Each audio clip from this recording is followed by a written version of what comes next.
여보, 이제 그만하자. 미안해. 내가 제대로 못해서. 이 사연이 궁금하시면 구독과 좋아요 부탁드립니다. 대기업 퇴사, 새로운 시작의 설렘과 두려움. 회사를 나오던 그날의 감정은 지금도 선명하다. 20년 동안 앉았던 그 자리를 떠나면서 든 박스 하나의 무게가 전부였다.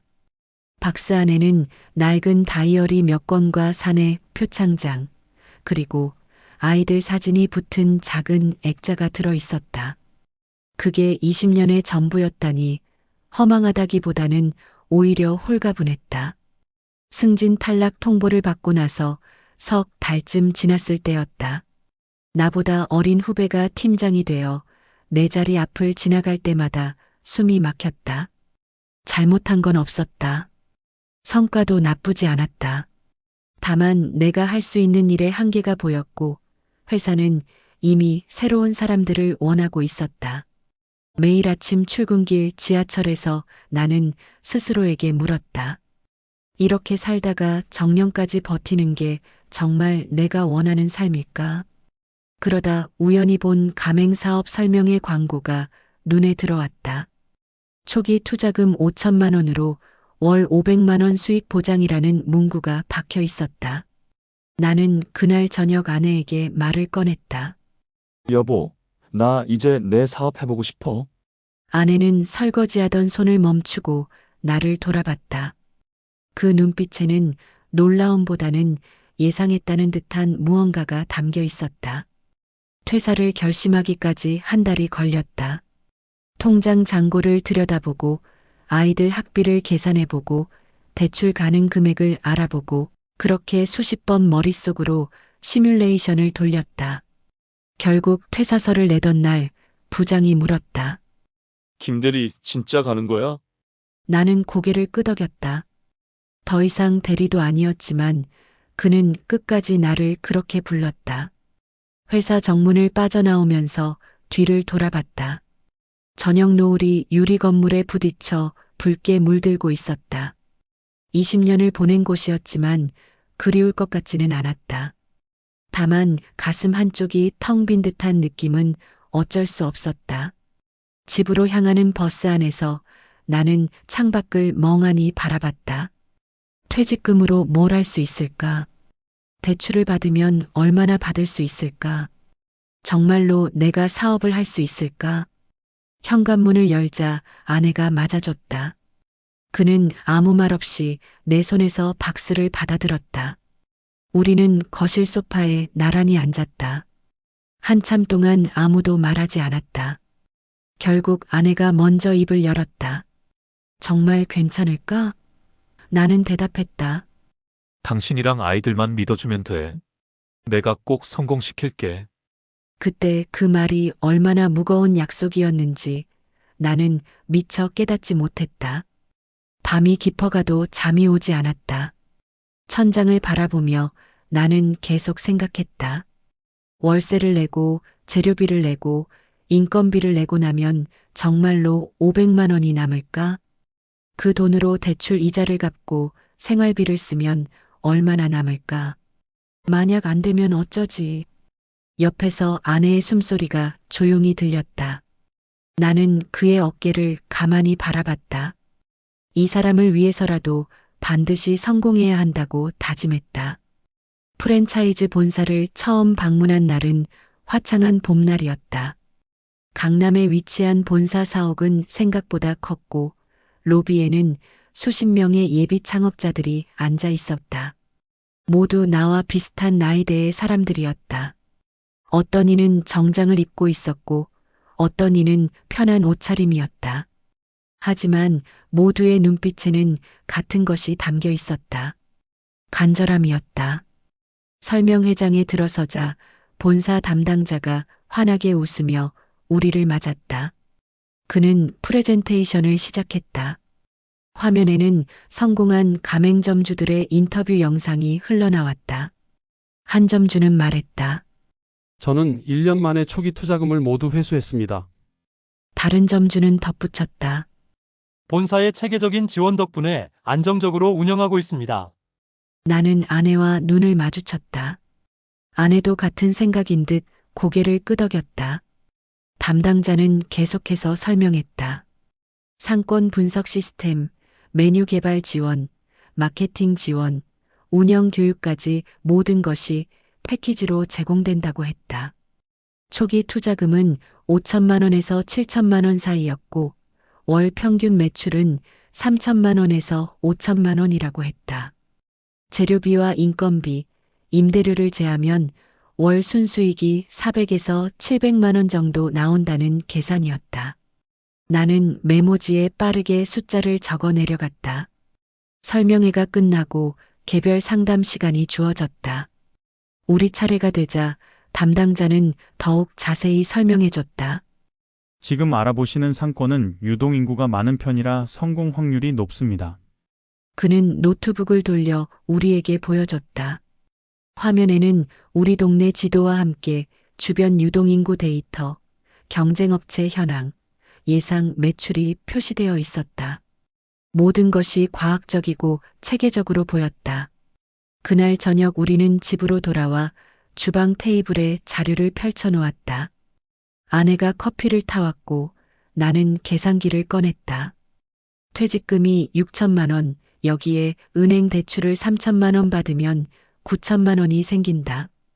초기 투자 7천만 원을 내고 나면 2천만 원이 여유자금으로 남는다. 대출 이자는 월 20만 원 정도. 만약 월 순수익이 500만 원만 나와도 생활하는 데는 전혀 문제 없다. 하지만 계산을 하면 할수록 불안한 마음도 커졌다. 여보, 만약에 첫 달에 손님이 안 오면 어떡하지? 아내가 물었다. 나는 자신 있게 대답했다. 본사에서 오픈 마케팅 지원한다잖아. 그리고 우리 동네는 유동인구 많으니까 괜찮을 거야. 아내는 잠시 생각하더니 말했다. 그래, 당신 말이 맞아. 우리가 열심히만 하면 되는 거지. 다음 주에 우리는 은행을 방문했다. 대출 상담을 받으면서 담당 직원이 물었다. 사업 경험이 있으신가요? 나는 고개를 저었다. 하지만 본사 지원이 잘 되어 있어서 문제 없을 것 같습니다. 직원은 서류를 검토하며 말했다. 신용도는 괜찮으시네요. 3천만 원 대출 가능합니다. 서류에 도장을 찍는 순간 가슴이 두근거렸다. 이제 정말로 시작이구나. 계약서에 서명하던 날을 잊을 수 없다. 본사 회의실에서 담당자와 마주 앉아 두꺼운 계약서를 한 장 한 장 넘겼다. 가맹비, 로열티, 재료 구매 조건, 상권 보호, 계약 해지 조건까지 모든 내용이 빼곡히 적혀 있었다. 나는 중요한 부분마다 물어봤다. 이 상권 보호 조항은 뭔가요? 담당자가 대답했다. 반경 500m 내에는 동일 브랜드 매장을 추가로 내지 않는다는 겁니다. 나는 안심했다. 적어도 본사가 우리를 보호해준다는 뜻이니까. 오픈 준비는 정신없이 흘러갔다. 인테리어 공사가 시작되고 주방 기구들이 들어오고 메뉴판이 제작됐다. 아내와 나는 매일 가게에 나가 공사 진행 상황을 확인했다. 벽지 색깔 하나, 조명 위치 하나까지 우리가 직접 결정했다. 이 공간이 우리의 새로운 삶이 될 것이기 때문이었다. 밤늦게 집에 돌아와서도 우리는 메뉴 연습을 했다. 본사에서 제공한 레시피대로 음식을 만들어 보고 맛을 확인하고 서빙 동선을 점검했다. 오픈 당일 나는 새벽 5시에 일어났다. 잠을 제대로 자지 못했지만 피곤하지 않았다. 오히려 온몸에 힘이 넘쳤다. 가게에 도착하자 본사에서 보낸 화환들이 입구에 놓여 있었다. 빨간 리본이 달린 화환에는 개업을 축하합니다라는 문구가 적혀 있었다. 아내가 내 팔을 잡으며 말했다. 우리 해냈네. 나는 그의 손을 꽉 잡았다. 그래, 우리가 해냈다. 오전 10시에 문을 열자마자 손님들이 들어오기 시작했다. 본사에서 보낸 오픈 전단지 효과였다. 첫 손님은 동네 아주머니였다. 새로 생겼네요. 한번 먹어볼게요. 나는 긴장한 손으로 주문을 받았다. 주방에서는 아내가 음식을 만들었다. 우리가 연습한 대로였다. 음식을 내놓자 손님이 한 입 먹어보고는 말했다. 맛있네요. 그 한마디에 가슴이 벅차올랐다. 첫 주는 기대 이상이었다. 하루 매출이 70만 원에서 100만 원 사이를 오갔다. 본사 담당자가 전화를 걸어왔다.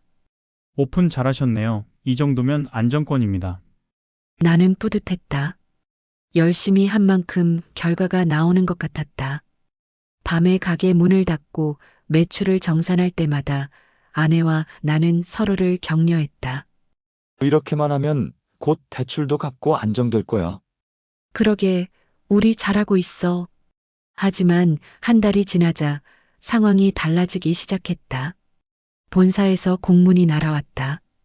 신메뉴 출시에 따른 재료 구매 안내였다. 기존 메뉴도 충분한데 신메뉴를 추가해야 한다는 내용이었다. 더 놀라운 것은 신메뉴 재료를 최소 50만 원어치 이상 구매해야 한다는 조건이었다. 나는 본사에 전화를 걸었다. 이건 좀 부담스러운데요. 기존 메뉴도 재고가 남아있는 상황입니다. 담당자는 차갑게 대답했다. 계약서에 본사 정책을 따른다고 되어 있습니다. 다른 가맹점들은 다 하고 있어요. 신메뉴 재료가 도착했다. 박스를 열어보니 생각보다 양이 많았다. 이걸 언제 다 쓰나 싶었다. 아내가 걱정스러운 얼굴로 말했다. 이거 유통기한 안에 못 쓰면 어떡해? 나는 애써 태연한 척했다. 손님 많이 오면 되지, 뭐 홍보 좀 더 열심히 하자. 하지만 속으로는 불안했다. 재고 부담이 커지면 현금 흐름에 문제가 생길 수 있었다. 2달째부터는 본사의 요구가 더 많아졌다. 홍보비 분담금, 본사 행사 참여비, 위생 점검 비용까지 각종 명목의 비용이 청구됐다. 한 달에 추가로 나가는 돈이 100만 원을 넘었다.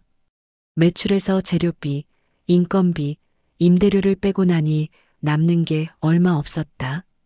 계산해보니 순수익이 200만 원 정도였다. 처음 들었던 500만 원과는 거리가 멀었다. 어느 날 본사 담당자가 점포 방문을 왔다.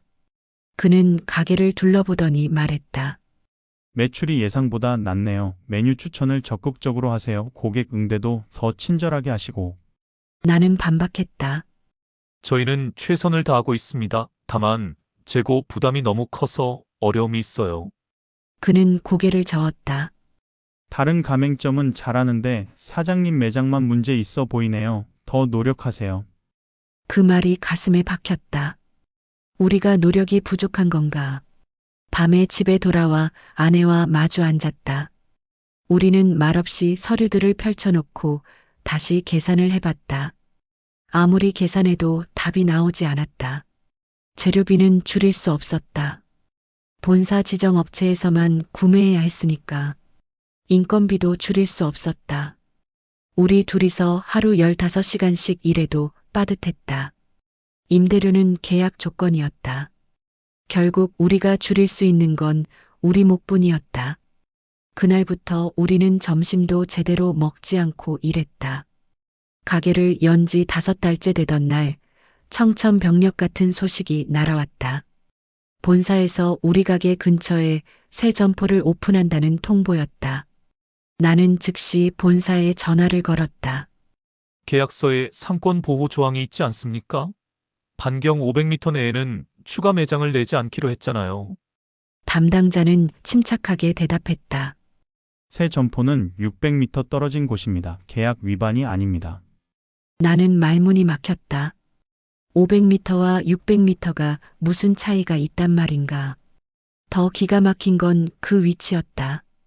우리 가게는 주택가 안쪽에 있었고 새 점포는 대로변이었다. 유동인구가 비교가 안 됐다. 나는 다시 본사에 항의했다. 이건 실질적으로 같은 상권입니다. 우리 매출에 직접적인 영향을 미칠 텐데요. 담당자는 냉정했다. 상권이 다릅니다. 대로변과 주택가는 목표 고객층이 달라요. 걱정 마세요. 하지만 현실은 달랐다. 새 점포가 오픈하고 일주일 만에 우리 매출은 30% 떨어졌다. 손님들은 대로변 점포로 몰렸다. 규모도 더 컸고 주차도 편했고 접근성도 좋았다. 우리 가게는 좁은 골목 안쪽에 있었다. 단골 손님마저 새 점포로 가는 걸 목격했을 때 허탈했다. 아내가 말했다. 본사에서 우리를 버린 거야. 처음부터 새 점포 내려고 우리 매장을 테스트용으로 쓴 거라고. 나는 부정하고 싶었지만 그럴 수 없었다. 아내 말이 맞는 것 같았다. 매출 감소는 모든 것을 무너뜨렸다. 하루 매출이 40만 원대로 떨어졌다. 재료비와 인건비, 임대료를 내고 나면 적자였다. 은행 대출 이자조차 내기 힘들었다. 나는 신용카드로 돌려막기를 시작했다. 이 카드로 재료비를 내고 저 카드로 임대료를 내고 또 다른 카드로 대출 이자를 갚았다. 카드 청구서가 날아올 때마다 숨이 막혔다. 아내의 건강도 나빠지기 시작했다. 하루 12시간씩 서서 일하다 보니 다리가 붓고 허리가 아팠다. 손목에는 파스를 붙이고 일했다. 어느 날 아내가 주방에서 그릇을 떨어뜨렸다. 손에 힘이 없어서였다. 나는 그때 깨달았다. 우리가 너무 무리하고 있다는 걸. 하지만 멈출 수가 없었다. 멈추는 순간 모든 게 무너질 것 같았다. 저녁이면 우리는 탁자에 앉아 침묵했다. 더 이상 할 말이 없었다. 매출표를 확인하고 통장 잔고를 확인하고 카드 명세서를 확인하는 것이 전부였다. 숫자들은 냉혹했다. 빚은 늘어나고 있었고 현금은 줄어들고 있었다. 어느 순간부터 우리는 서로를 바라보며 웃지 않게 됐다. 웃을 여유도 웃을 이유도 없었다. 본사에 마지막으로 전화를 걸었다. 매출이 너무 떨어져서 운영이 어렵습니다. 지원이 필요합니다. 담당자는 매뉴얼처럼 대답했다. 노력이 부족한 것 같습니다. 마케팅을 더 하세요. 본사는 이미 충분한 지원을 하고 있습니다. 나는 전화를 끊고 허탈하게 웃었다. 이게 그들이 말하던 가맹점과의 동반 성장이구나. 우리는 그저 소모품이었다. 본사가 돈을 벌기 위한 도구일 뿐이었다. 더 이상 버틸 수 없다는 걸 인정하는 데는 시간이 걸렸다. 나는 매일 아침 가게 문을 열면서도 혹시 오늘은 손님이 많이 올까 기대했다. 하지만 현실은 냉혹했다. 하루 매출 30만 원, 20만 원, 심지어 10만 원대까지 떨어지는 날도 있었다. 그렇게 2달을 더 버텼다. 통장은 텅 비었고 카드는 한도가 꽉 찼다. 임대료를 밀리기 시작했다. 폐업을 결정한 날은 차가운 겨울 저녁이었다. 아내와 나는 텅 빈 가게에 마주 앉아 있었다. 한참을 침묵하다가 아내가 먼저 말을 꺼냈다. 여보, 이제 그만하자. 나는 고개를 들었다. 아내의 눈에는 눈물이 고여 있었다. 미안해. 내가 제대로 못해서. 내 목소리가 떨렸다. 아내가 내 손을 잡았다. 당신 잘못이 아니야. 우리 둘 다 최선을 다했어. 정말로. 다음 날 본사에 폐업 의사를 통보했다. 담당자는 놀라운 반응을 보였다. 벌써요? 조금만 더 버티시면 될 것 같은데요. 나는 쓴웃음이 나왔다. 그들에게는 우리가 그만두면 가맹비 수입이 끊기니까 아쉬운 거였다. 우리의 사정 따위는 관심 없었다. 더 이상은 불가능합니다. 내 목소리는 단호했다. 통화를 끊고 나니 모든 힘이 빠졌다. 계약서를 다시 꺼내 위약금 조항을 확인했다. 계약 기간을 채우지 못하면 가맹비의 절반을 위약금으로 내야 했다. 2천만 원이었다. 손에 쥐어진 돈은 하나도 없었다. 결국 남은 장비들을 처분하고 보증금을 포기하고 그렇게 겨우 위약금을 마련했다. 빚만 4천만 원이 남았다. 대출 3천만 원, 카드값 1,000만 원. 그게 우리가 1년 동안 얻은 전부였다. 폐업 정리를 하는 동안 우리는 말이 없었다. 주방 기구를 닦고 테이블을 치우고 재고를 정리했다. 쓰레기 봉투가 수북이 쌓였다. 한때는 꿈과 희망으로 가득했던 이 공간이 이제는 그저 빈 껍데기처럼 느껴졌다. 벽에 붙어 있던 메뉴판을 떼어내며 아내가 말했다. 우리가 진짜 열심히 했었는데 말이야. 나는 고개를 끄덕였다. 그래, 우리는 정말 열심히 했다. 마지막 날 가게 불을 끄기 전에 우리는 한참을 서 있었다. 창밖으로는 눈이 내리기 시작했다. 아내가 내 손을 잡으며 말했다. 여보, 우리가 잘못한 게 아니라는 거 알지? 나는 한참을 침묵하다가 대답했다. 알아, 우리는 최선을 다했어. 그 말이 진심이었다. 우리는 정말로 잘못한 게 없었다. 다만 시스템이 우리를 보호해주지 않았을 뿐이었다. 본사의 이익을 위해 우리는 소모품처럼 쓰이고 버려졌다. 하지만 이 경험이 우리를 완전히 무너뜨리지는 못할 거라고 믿었다. 우리에게는 아직 서로가 있었고 다시 일어설 의지도 있었다. 문을 잠그고 열쇠를 돌리는 순간 한 시대가 끝나는 소리가 들리는 것 같았다. 허무함과 분노, 슬픔이 뒤섞였지만 한 가지는 확실했다. 우리는 이제 더 이상 누군가의 욕심에 우리 삶이 흔들리도록 두지 않을 것이다. 골목을 빠져나오며 나는 뒤를 돌아보지 않았다. 앞으로 나아가야 할 길만 바라봤다. 눈은 계속 내렸고 우리는 그 속을 묵묵히 걸어갔다.